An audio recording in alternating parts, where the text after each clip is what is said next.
الله الرحمن الرحيم إن الله وملائكته يصلون على النبي يا أيها الذين آمنوا صلوا عليه وسلموا تسليما اللهم صل على سيدنا مولانا محمد وعلى آل سيدنا مولانا محمد وبارك وسلم صلاة تحب ترضى بها صلي عليه صلاة وسلاما عليك يا رسول الله صلاة وسلاما عليك يا حبيب الله.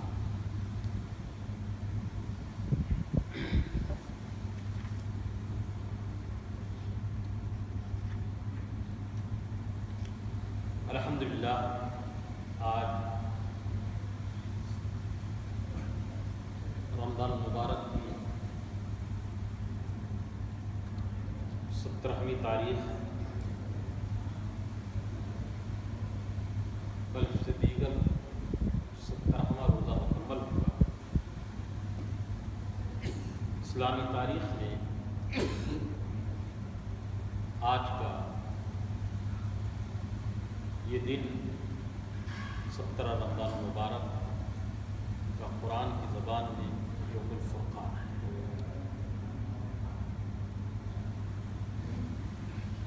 یہ رب تبارک و تعالی نے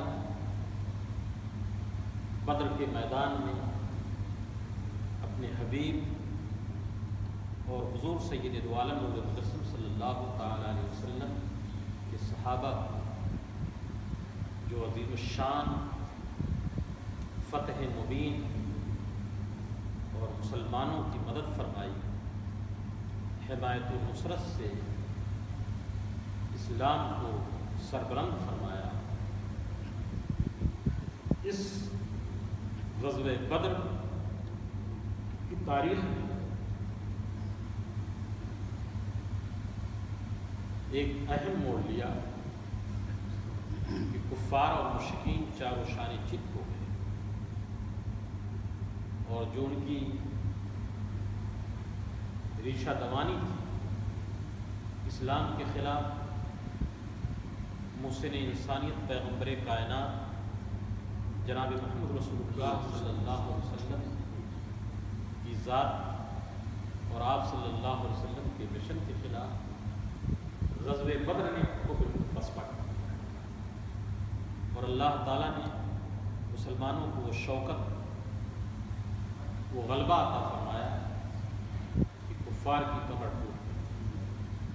اس لیے بجا طور پر مسلمانوں کے لیے 17 رمضان المبارک یوم الفرقان غزوہ بدر یہ وہ اہم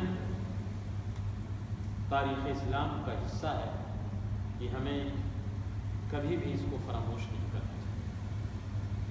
افسوس کی جس طرح سے ہم بہت سارے اہم واقعات کو، تاریخ کے نقوش کو، تاریخی ایام کو بھول بیٹھے ہیں، اسی طرح سے قرآن مجید فرقان حمید میں جن مخصوص ایام اور خاص دنوں کا ذکر کیا ہے اس سے بھی ہم اور ہماری قوم آہستہ آہستہ غفلت برتتی جا رہی ہے. قرآن مجید فرقان حمید میں بڑی تفصیل کے ساتھ اور اس کے جزوی واقعات کے ساتھ یہ واقعہ موجود ہے. ایک جگہ پہ اللہ تعالیٰ نے فرمایا لقد نصرکم اللہ ببدر وانتم اذلہ، اے محبوب یقیناً اللہ نے تمہاری بدر کے میدان میں بدر میں مدد فرمائی، نصرت فرمائی، جبکہ تم لوگ بہت تھوڑے تھے. 313 وہ 313 ایک طرف لشکر جرہ، بڑے بڑے سپہ سالار، بڑے بڑے پہلوان، جنگجو سامان سے لت پن کر کے اونٹوں پہ اونٹے کٹ رہے ہیں، مستیاں ہو رہی ہیں، اور ایک طرف پیارے نبی صلی اللہ علیہ وسلم کے صحابہ، نہ ان کے پاس کوئی مضبوطی سواری ہے، نہ بہت ہی زیادہ کوئی اسلحہ سامان ہے. تفصیلات تاریخ اسلام میں پڑھتے رہتے ہیں. صرف میں آپ کی توجہ کو اس طرف مبذول کرانا چاہتا ہوں کہ دیکھو حضور سید دو عالم صلی اللہ علیہ وسلم نے اسلام کی حفاظت کے لیے اور صحابہ نے کیا کیا قربانیاں پیش کی.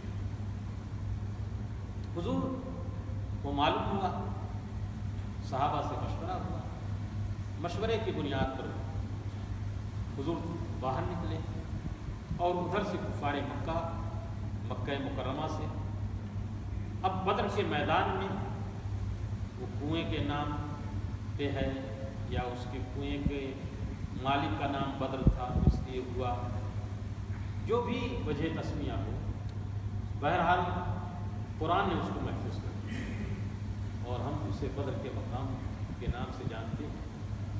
حضور سید دو عالم صلی اللہ علیہ وسلم اپنے صحابہ کے ساتھ آئے ہیں.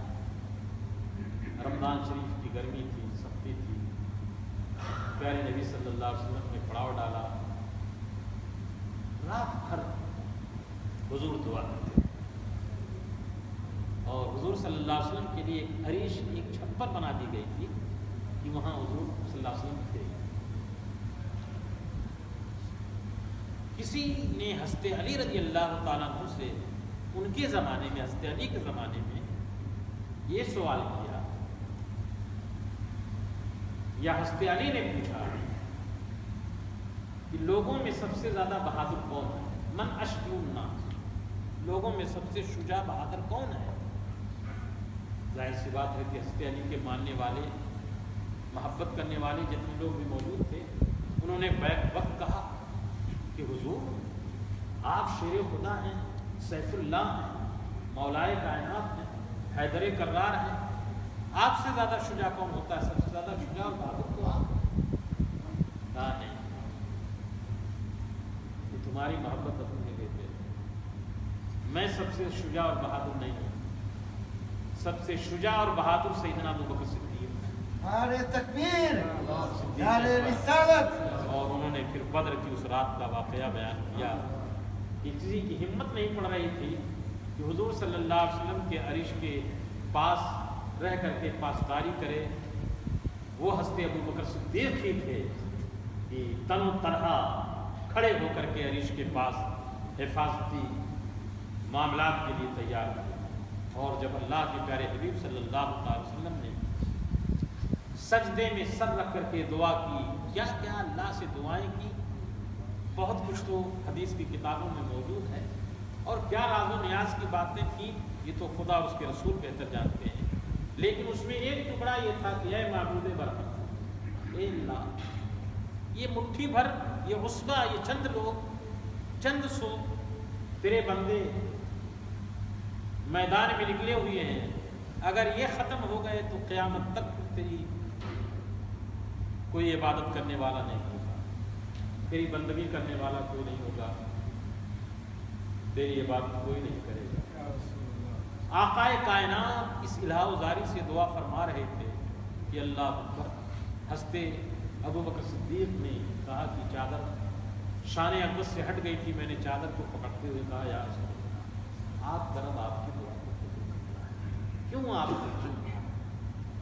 یہ حضور صلی اللہ علیہ وسلم کی بارگاہ خداوندی میں عبدیت کا وہ مقام تھا، ورنہ نصرت کا جو وعدہ تھا حضور کو تو معلوم ہی تھا.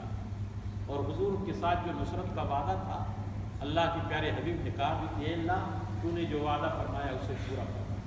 اور اس طرح سے پورا ہوا کہ 313 جب میدان کارزار، میدان بدر میں آئے تو جو کفار مشرکین بڑے بڑے جنگل اور بڑے بڑے جنگ جو تھے ان کا چھکا ٹوٹ گیا اور پوری گاجر کی طرح کٹنے لگے. حال یہ تھا اور جوش کا. ابو جہل مارا گیا، اور ابو جہل کا مارا جانا عالم کفر میں کتنا بڑا واقعہ ہے. ایک واقعہ میں سناتا ہوں ابو جہل کے سلسلے میں جس کو مورخین نے نقل کیا ہے. دو شہزادوں نے کام تمام کیا.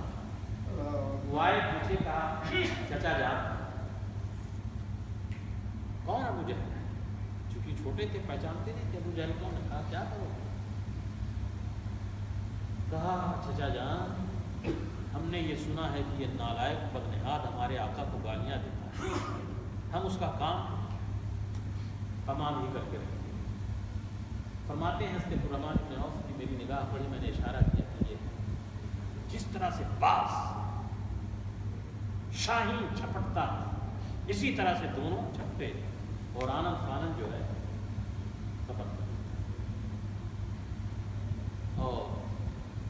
اور بھی آگے پھر مجاہدین تو لوگوں نے کہا کہ جب زمین پہ گرا اور اس کی گردن جدا کرنے کی وقت آئی تو کہا کہ یہاں سے نہیں بلکہ یہاں سے کاٹے۔ کہا کیا کیوں؟ کہا اس لیے کہ جب لوگوں کا سر رکھا جائے تو میرا سر اونچا نظر آئے۔ یہ تکبر خبیث مر رہا ہے، جا رہا ہے، واصل جہنم ہو رہا ہے، مٹ رہا ہے، ہلاک ہو رہا ہے، لیکن نخوت جو غرور کا کیڑا تھا ابھی تک نہیں ختم ہوا اور واصل جہنم ہونا وہ ہونا ہی تھا، اس لیے کہ اس رات میں اللہ کے پیارے حبیب سید دو عالم نور مجسم صلی اللہ علیہ وسلم نے لکیر کھینچ کر کے بتا دیا تھا کہ فلاں یہاں مارا جائے گا، فلاں یہاں مارا جائے گا، فلاں کی لاش یہاں گرے گی، فلاں کی لاش یہاں گرے گی۔ میدان کارزار کے بعد غزوہ بدر کے اس کے بعد فرماتے ہیں محدثین جو روایت نقل کی گئی ہے صحابہ سے، صحابہ نے فرمایا کہ حضور نے جہاں جہاں جس کے لیے کہا تھا وہاں وہاں اس کی لاش گری۔ یہ ہے اللہ کی پیاری حبیب سید دو عالم صلی اللہ علیہ وسلم کی نبوت۔ بہت ہی عظیم الشان کچھ مسلمان صحابہ شہید ضرور ہوئے لیکن کافر بہت تک مارے گئے اور ختم ہوئے، اور پھر اس غزوے سے، غزوہ بدر سے جو روب اسلام کا تھا، مکہ کے مشرکین بھی تھرتھرا گئے، کمر ان کی ٹوٹ گئی۔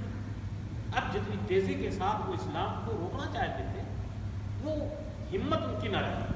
وجہ یہ ہے کہ حضور صلی اللہ تعالی وسلم صحابہ کے ساتھ اپنا سارا مال، ساری پراپرٹی مکے میں چھوڑا دیتے اور انہوں نے ضبط کرنا شروع کر دیا تھا، سارے مکان پہ، ساری پراپرٹی پہ، جو بھی کچھ تجارت کا سامان تھا، جو بھی زمین جائیداد، ساری چیزوں پہ قبضہ کر لیا تھا۔ مسلمانوں کے پاس کیا تھا؟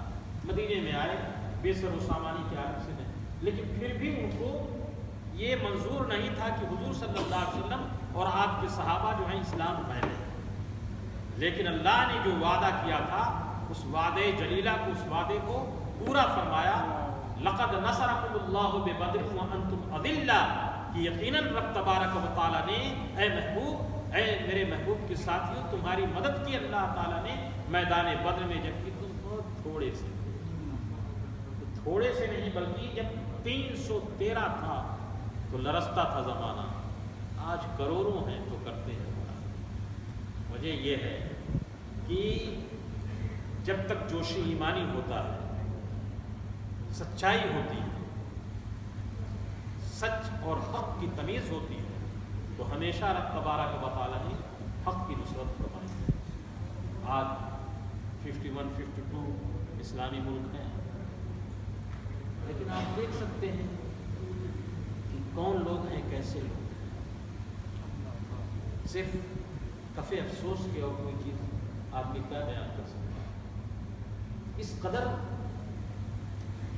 بے بسی کا عالم ہے کہ سب کچھ ہوتے ہوئے ہے تو سب کچھ، تیل ہے، پانی ہے، سونا ہے، سیال سونا ہے، ہر چیز ہے، لیکن صحابہ جیسا ایمان، جوش ایمانی نہیں، وہ جذبہ ایمانی نہیں، وہ قوت ایمانی نہیں ہے۔ فقر حیدری اگر ہو تو پھر جا کر کے کام چلتا ہے۔ اللہ عز و جل نے مسلمانوں کو سب کچھ عطا فرمایا اور قرآن میں وعدے کریمہ ہے وَأَنْتُمُ الْأَعْلَوْنَ إِن كُنتُم مُؤْمِنِينَ، تم ہی سربلند ہو اگر ایمان۔ تو اب کہنا پڑے گا کہ ان بے ایمانوں نے سب کچھ تو لے لیا ہے، ایمان کو بیچ دیا، غلام بن گئے۔ غلامی کی زندگی میں ان کو بڑا آرام ہے اور غلامی کی زندگی میں فخر کر رہے ہیں، اور جو آج کی ذلت کا عالم یہ ہے کہ گھٹنا ٹیکتے ہوئے نظر آتے ہیں، گھٹنا ٹیکتے ہیں۔ اسلام سلامتی کا دین ہے، ایمان امن کا پیغام دیتا ہے، ساری دنیا کو انسانیت کا پیغام چھکاتا ہے۔ اسلام کے اندر اس طرح کی کوئی چیز نہیں ہے، لیکن حالات اس طرح سے بنا دیے کہ ایک مسلمان دوسرے مسلمان کے خود ہی دوڑتا ہے، شیرازہ منتشر کر دیا ان ظالموں نے۔ اسی لیے ظالموں نے جو گڈھا کھودا اس گڈھے میں خود یہ گرے۔ جن جن لوگوں نے کے لیے انہوں نے گڈھا کھودا ہے ان گڈھوں میں ان کو گرنا ہے اور یہ تباہ و برباد ہو کر گریں۔ رب تبارک و تعالیٰ تو وعدہ فرماتا ہے وَأَنْتُمُ الْأَعْلَوْنَ إِن كُنتُم مُؤْمِنِينَ، اور یہ ذلیل و خوار اپنی غیرت ایمانی کو غیروں کے سامنے بیچتی ہوئی نظر آتی ہے۔ یہ ہے ہماری حالت ذات، ہمارے احوال، ہمارے قواعد۔ اس لیے دوستو ہمیں کسی پہ بھروسہ کرنے کی ضرورت نہیں ہے، ہمیں اپنے آقا مولا جناب محمد رسول اللہ صلی اللہ علیہ وسلم کی غلامی ہی پہ بھروسہ ہے، اور پیارے آقا صلی اللہ علیہ وسلم کی نسبت غلامی ہی ہماری حفاظت کرے۔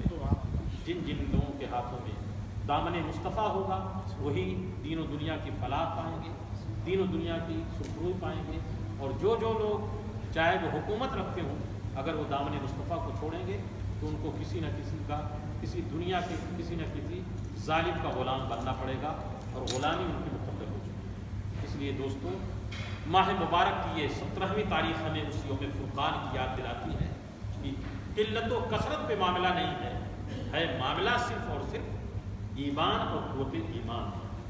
یہ اگر ہماری قوت ایمان مضبوط ہو تو رب تبارک و تعالی عز و جل جو ہے ہمیں سربلندی، ہمیں کامیابی عطا فرمائے۔ رب اغفر ورحمۃ برحمتک یا ارحم الراحمین الا اللہ۔